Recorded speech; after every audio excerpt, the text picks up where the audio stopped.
श्री स्वामी समर्थ. नमस्कार प्रिय स्वामी भक्तांनो, स्वागत आहे तुमचं आपल्या चॅनलवरती. स्वामी भक्तांनो, आज आपण पुन्हा एकदा एका पवित्र आणि चमत्कारिक मंत्र जपासाठी सिद्ध होत आहोत. स्वामी नेहमी सांगतात की जर भक्ताने खऱ्या श्रद्धेने आणि विश्वासाने त्यांच्यावर श्रद्धा ठेवली तर ते त्यांच्या जीवनातील कोणतेही ओझे नक्कीच हलके करतात. प्रिय भक्तगणांनो, जो कोणी आज हे स्वामींचे बोल अगदी अंतःकरणापासून ऐकेल त्यांच्या आयुष्यातील नोकरी, कर्ज आणि इतर सर्व आर्थिक अडचणी तसेच जीवनातील सर्व अडथळे निश्चितपणे दूर होतील. हा मंत्र जप सुरू करण्यापूर्वी आपण स्वामींना मनापासून प्रार्थना करूया. आपण कमेंट बॉक्समध्ये लिहूया, हे स्वामी माझ्या जीवनातील सर्व समस्या दूर करा, मला उत्तम आरोग्य आणि आनंदी जीवन प्रदान करा. माझा तुमच्यावर पूर्ण विश्वास आहे. माझे कल्याण करा आणि माझ्या कुटुंबाला सदैव सुखी व आनंदी ठेवा. तुम्ही आज केलेली ही कळकळीची प्रार्थना 100% पूर्ण होईल यात शंका नाही. देव हा नेहमी भक्तीचा भुकेला असतो. आपण जितक्या उत्कट श्रद्धेने देवाची भक्ती करतो तितकेच शुभ आशीर्वाद आपल्याला त्यांच्याकडून प्राप्त होतात. स्वामी भक्तांनो, तुम्ही जर स्वामींवर पूर्ण विश्वास ठेवून कोणतेही काम हाती घेतले तर स्वामी तुम्हाला असीम प्रेम आणि बळ देऊन ते कार्य निश्चितपणे सफल करतील. स्वामी म्हणतात, जीवनात सर्वात जास्त चिंता देणाऱ्या गोष्टी म्हणजे पैसा, नोकरी आणि कर्ज. या तिन्ही गोष्टी कधी ना कधी प्रत्येकाच्या आयुष्यात मोठी अडचण बनून उभ्या राहतात. पण नेहमी लक्षात ठेवा, जिथे निस्सीम श्रद्धा आहे तिथे अडचणीचा मोठा पर्वतही नाहीसा होतो. धैर्य आणि प्रयत्न. स्वामींच्या आशीर्वादावर विश्वास ठेवा, कारण त्यांनीच आपल्याला दाखवून दिले आहे की जगात अशक्य असे काही नाही. बऱ्याचदा नोकरी मिळायला उशीर होतो, प्रमोशन अडकते किंवा व्यवसायात प्रगती खुंटते. अशावेळी सर्वात महत्त्वाची असते ती तुमच्या धैर्याची परीक्षा. लक्षात ठेवा, प्रत्येक अडचण आपल्याला कमकुवत करण्यासाठी नाही तर अधिक मजबूत बनवण्यासाठी येत असते. आज नोकरी मिळत नाही म्हणून निराश होऊ नका. कदाचित उद्या जी नोकरी मिळणार आहे ती तुमच्या अपेक्षेपेक्षाही मोठी असेल. त्यामुळे स्वतःवरचा आणि स्वामींवरचा विश्वास कधीही सोडू नका. कर्ज, कौटुंबिक चिंता यामुळे अनेकदा आपल्या मनात काळोख दाटतो.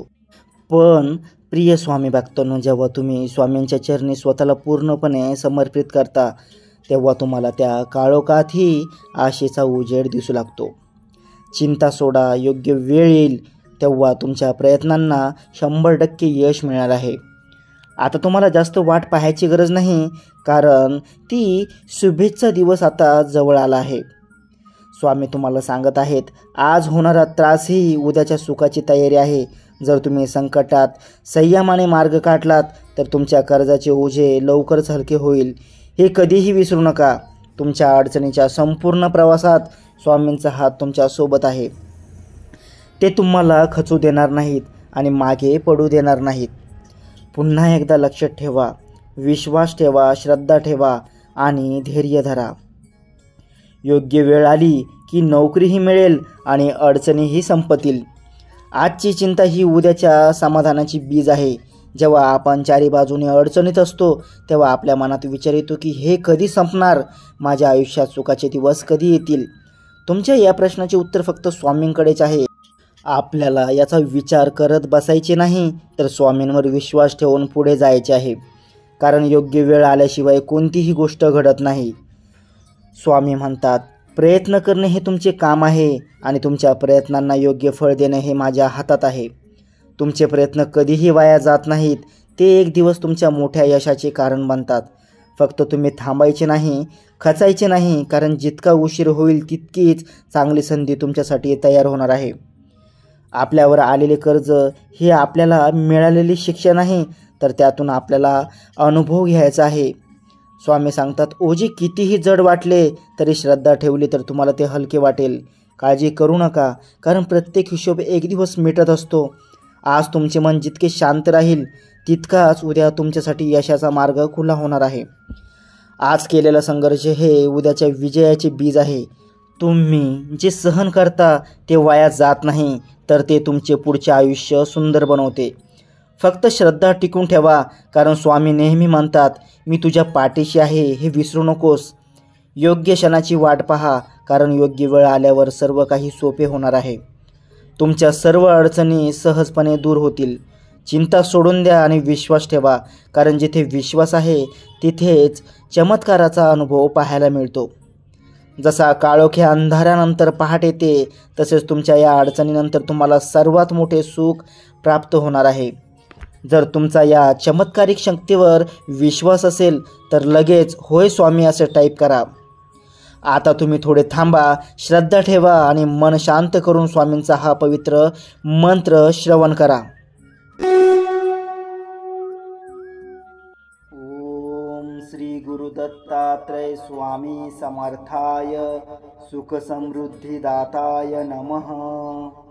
ओम श्री गुरुदत्तात्रय स्वामी समर्थाय सुख समृद्धी दाताय नमः. ओम श्री गुरुदत्तात्रय स्वामी समर्थाय सुख समृद्धी दाताय नमः. ओम श्री गुरुदत्तात्रय स्वामी समर्थाय सुख समृद्धी दाताय नमः. ओम श्री गुरुदत्तात्रय स्वामी समर्थाय सुख समृद्धी दाताय नमः. ओम श्री गुरुदत्तात्रय स्वामी समर्थाय सुख समृद्धी दाताय नमः. ओम श्री गुरुदत्तात्रय स्वामी समर्थाय सुख समृद्धी दाताय नमः. ओम श्री गुरुदत्तात्रय स्वामी समर्थाय सुख समृद्धी दाताय नमः. ओम श्री गुरुदत्तात्रय स्वामी समर्थाय सुख समृद्धी दाताय नमः. ओम श्री गुरुदत्तात्रय स्वामी समर्थाय सुख समृद्धी दाताय नमः. ओम श्री गुरुदत्तात्रय स्वामी समर्थाय सुख समृद्धी दाताय नमः. ओम श्री गुरुदत्तात्रय स्वामी समर्थाय सुख समृद्धी दाताय नमः. ओम श्री गुरुदत्तात्रय स्वामी समर्थाय सुख समृद्धी दाताय नमः. ओम श्री गुरुदत्तात्रय स्वामी समर्थाय सुख समृद्धी दाताय नमः. ओम श्री गुरुदत्तात्रय स्वामी समर्थाय सुख समृद्धी दाताय नमः. ओम श्री गुरुदत्तात्रय स्वामी समर्थाय सुख समृद्धी दाताय नमः. ओम श्री गुरुदत्तात्रय स्वामी समर्थाय सुख समृद्धी दाताय नमः. ओम श्री गुरुदत्तात्रय स्वामी समर्थाय सुख समृद्धी दाताय नमः. ओम श्री गुरुदत्तात्रय स्वामी समर्थाय सुख समृद्धी दाताय नमः. ओम श्री गुरुदत्तात्रय स्वामी समर्थाय सुख समृद्धी दाताय नमः. ओम श्री गुरुदत्तात्रय स्वामी समर्थाय सुख समृद्धी दाताय नमः. ओम श्री गुरुदत्तात्रय स्वामी समर्थाय सुख समृद्धी दाताय नमः. ओम श्री गुरुदत्तात्रय स्वामी समर्थाय सुख समृद्धी दाताय नमः. ओम श्री गुरुदत्तात्रय स्वामी समर्थाय सुख समृद्धी दाताय नमः. ओम श्री गुरुदत्तात्रय स्वामी समर्थाय सुख समृद्धी दाताय नमः. ओम श्री गुरुदत्तात्रय स्वामी समर्थाय सुख समृद्धी दाताय नमः.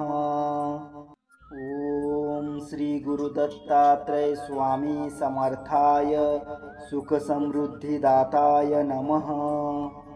ओम श्री गुरुदत्तात्रय स्वामी समर्थाय सुख समृद्धी दाताय नमः.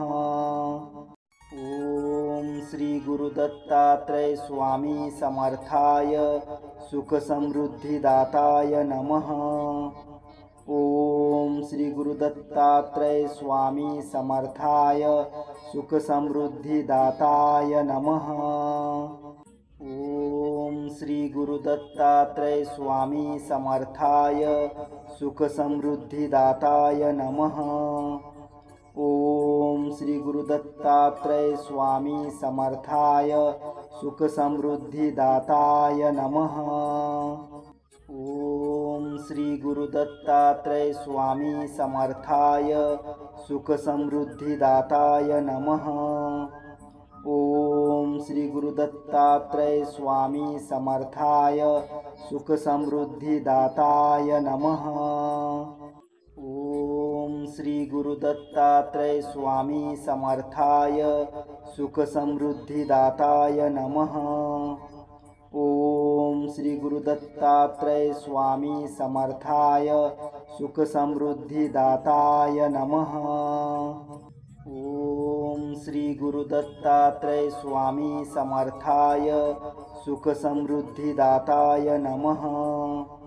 ओम श्री गुरुदत्तात्रेय स्वामी समर्थाय सुख समृद्धिदाताय नमः। ओम श्री गुरुदत्तात्रेय स्वामी समर्थाय सुख समृद्धिदाताय नमः। ओम श्री गुरुदत्तात्रेय स्वामी समर्थाय सुख समृद्धिदाताय नमः। ओम श्री गुरुदत्तात्रेय स्वामी समर्थाय सुख समृद्धिदाताय नमः। ओम श्री गुरुदत्तात्रेय स्वामी समर्थाय सुख समृद्धिदाताय नमः। ओम श्री गुरुदत्तात्रेय स्वामी समर्थाय सुख समृद्धिदाताय नमः। ओम श्री गुरुदत्तात्रेय स्वामी समर्थाय सुख समृद्धिदाताय नमः। ओम श्री गुरुदत्तात्रेय स्वामी समर्थाय सुख समृद्धिदाताय नमः। ओम श्री गुरुदत्तात्रेय स्वामी समर्थाय सुख समृद्धिदाताय नमः। ओम श्री गुरुदत्तात्रेय स्वामी समर्थाय सुख समृद्धिदाताय नमः। ओम श्री गुरुदत्तात्रेय स्वामी समर्थाय सुख समृद्धिदाताय नमः। ओम श्री गुरुदत्तात्रेय स्वामी समर्थाय सुख समृद्धिदाताय नमः। ओम श्री गुरुदत्तात्रेय स्वामी समर्थाय सुख समृद्धिदाताय नमः। ओम श्री गुरुदत्तात्रेय स्वामी समर्थाय सुख समृद्धिदाताय नमः। ओम श्री गुरुदत्तात्रेय स्वामी समर्थाय सुख समृद्धिदाताय नमः। ओम श्री गुरुदत्तात्रेय स्वामी समर्थाय सुख समृद्धिदाताय नमः। ओम श्री गुरुदत्तात्रेय स्वामी समर्थाय सुख समृद्धिदाताय नमः।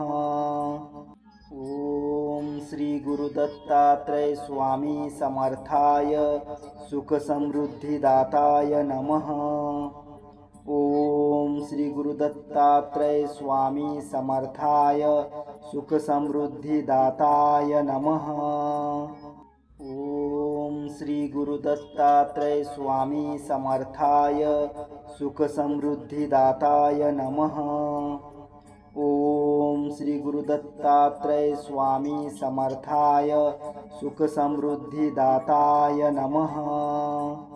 ओम श्री गुरुदत्तात्रेय स्वामी समर्थाय सुख समृद्धिदाताय नमः। ओम श्री गुरुदत्तात्रेय स्वामी समर्थाय सुख समृद्धिदाताय नमः। ओम श्री गुरुदत्तात्रेय स्वामी समर्थाय सुख समृद्धिदाताय नमः। ओम श्री गुरुदत्तात्रेय स्वामी समर्थाय सुख समृद्धिदाताय नमः। ओम श्री गुरुदत्तात्रेय स्वामी समर्थाय सुख समृद्धिदाताय नमः। ओम श्री गुरुदत्तात्रेय स्वामी समर्थाय सुख समृद्धिदाताय नमः। ओम श्री गुरुदत्तात्रेय स्वामी समर्थाय सुख समृद्धिदाताय नमः। ओम श्री गुरुदत्तात्रेय स्वामी समर्थाय सुख समृद्धिदाताय नमः। ओम श्री गुरुदत्तात्रेय स्वामी समर्थाय सुख समृद्धिदाताय नमः। ओम श्री गुरुदत्तात्रेय स्वामी समर्थाय सुख समृद्धिदाताय नमः। ओम श्री गुरुदत्तात्रेय स्वामी समर्थाय सुख समृद्धिदाताय नमः। ओम श्री गुरुदत्तात्रेय स्वामी समर्थाय सुख समृद्धिदाताय नमः। ओम श्री गुरुदत्तात्रेय स्वामी समर्थाय सुख समृद्धिदाताय नमः। ओम श्री गुरुदत्तात्रेय स्वामी समर्थाय सुख समृद्धिदाताय नमः। ओम श्री गुरुदत्तात्रेय स्वामी समर्थाय सुख समृद्धिदाताय नमः। ओम श्री गुरुदत्तात्रेय स्वामी समर्थाय सुख समृद्धिदाताय नमः। ओम श्री गुरुदत्तात्रेय स्वामी समर्थाय सुख समृद्धिदाताय नमः। ओम श्री गुरुदत्तात्रेय स्वामी समर्थाय सुख समृद्धिदाताय नमः। ओम श्री गुरुदत्तात्रेय स्वामी समर्थाय सुख समृद्धिदाताय नमः। ओम श्री गुरुदत्तात्रेय स्वामी समर्थाय सुख समृद्धिदाताय नमः। ओम श्री गुरुदत्तात्रेय स्वामी समर्थाय सुख समृद्धिदाताय नमः। ओम श्री गुरुदत्तात्रेय स्वामी समर्थाय सुख समृद्धिदाताय नमः। ओम श्री गुरुदत्तात्रेय स्वामी समर्थाय सुख समृद्धिदाताय नमः। ओम श्री गुरुदत्तात्रेय स्वामी समर्थाय सुख समृद्धिदाताय नमः। ओम श्री गुरुदत्तात्रेय स्वामी समर्थाय सुख समृद्धिदाताय नमः। ओम श्री गुरुदत्तात्रेय स्वामी समर्थाय सुख समृद्धिदाताय नमः। ओम श्री गुरुदत्तात्रेय स्वामी समर्थाय सुख समृद्धिदाताय नमः। ओम श्री गुरुदत्तात्रेय स्वामी समर्थाय सुख समृद्धिदाताय नमः। ओम श्री गुरुदत्तात्रेय स्वामी समर्थाय सुख समृद्धिदाताय नमः। ओम श्री गुरुदत्तात्रेय स्वामी समर्थाय सुख समृद्धिदाताय नमः। ओम श्री गुरुदत्तात्रेय स्वामी समर्थाय सुख समृद्धिदाताय नमः। ओम श्री गुरुदत्तात्रेय स्वामी समर्थाय सुख समृद्धिदाताय नमः। ओम श्री गुरुदत्तात्रेय स्वामी समर्थाय सुख समृद्धिदाताय नमः। ओम श्री गुरुदत्तात्रेय स्वामी समर्थाय सुख समृद्धिदाताय नमः। ओम श्री गुरुदत्तात्रेय स्वामी समर्थाय सुख समृद्धिदाताय नमः। ओम श्री गुरुदत्तात्रेय स्वामी समर्थाय सुख समृद्धिदाताय नमः। ओम श्री गुरुदत्तात्रेय स्वामी समर्थाय सुख समृद्धिदाताय नमः। ओम श्री गुरुदत्तात्रेय स्वामी समर्थाय सुख समृद्धिदाताय नमः। ओम श्री गुरुदत्तात्रेय स्वामी समर्थाय सुख समृद्धिदाताय नमः। ओम श्री गुरुदत्तात्रेय स्वामी समर्थाय सुख समृद्धिदाताय नमः। ओम श्री गुरुदत्तात्रेय स्वामी समर्थाय सुख समृद्धिदाताय नमः। ओम श्री गुरुदत्तात्रेय स्वामी समर्थाय सुख समृद्धिदाताय नमः। ओम श्री गुरुदत्तात्रेय स्वामी समर्थाय सुख समृद्धिदाताय नमः। ओम श्री गुरुदत्तात्रेय स्वामी समर्थाय सुख समृद्धिदाताय नमः। ओम श्री गुरुदत्तात्रेय स्वामी समर्थाय सुख समृद्धिदाताय नमः। ओम श्री गुरुदत्तात्रेय स्वामी समर्थाय सुख समृद्धिदाताय नमः।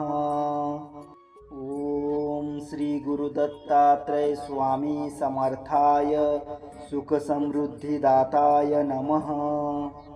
ओम श्री गुरुदत्तात्रेय स्वामी समर्थाय सुख समृद्धिदाताय नमः। ओम श्री गुरुदत्तात्रेय स्वामी समर्थाय सुख समृद्धिदाताय नमः। ओम श्री गुरुदत्तात्रेय स्वामी समर्थाय सुख समृद्धिदाताय नमः। ओम श्री गुरुदत्तात्रेय स्वामी समर्थाय सुख समृद्धिदाताय नमः। ओम श्री गुरुदत्तात्रेय स्वामी समर्थाय सुख समृद्धिदाताय नमः। ओम श्री गुरुदत्तात्रेय स्वामी समर्थाय सुख समृद्धिदाताय नमः। ओम श्री गुरुदत्तात्रेय स्वामी समर्थाय सुख समृद्धिदाताय नमः। ओम श्री गुरुदत्तात्रेय स्वामी समर्थाय सुख समृद्धिदाताय नमः। ओम श्री गुरुदत्तात्रेय स्वामी समर्थाय सुख समृद्धिदाताय नमः। ओम श्री गुरुदत्तात्रेय स्वामी समर्थाय सुख समृद्धिदाताय नमः। ओम श्री गुरुदत्तात्रेय स्वामी समर्थाय सुख समृद्धिदाताय नमः।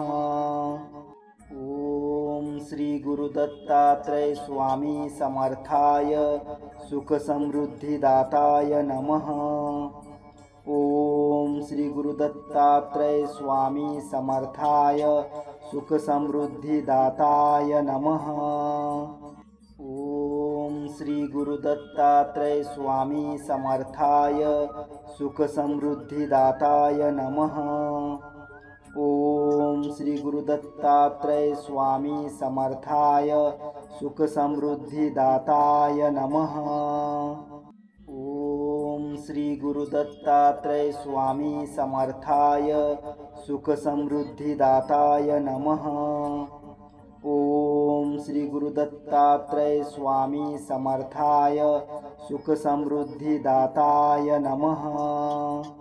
ओम श्री गुरुदत्तात्रेय स्वामी समर्थाय सुख समृद्धिदाताय नमः। ओम श्री गुरुदत्तात्रेय स्वामी समर्थाय सुख समृद्धिदाताय नमः। ओम श्री गुरुदत्तात्रेय स्वामी समर्थाय सुख समृद्धिदाताय नमः। ओम श्री गुरुदत्तात्रेय स्वामी समर्थाय सुख समृद्धिदाताय नमः। ओम श्री गुरुदत्तात्रेय स्वामी समर्थाय सुख समृद्धिदाताय नमः।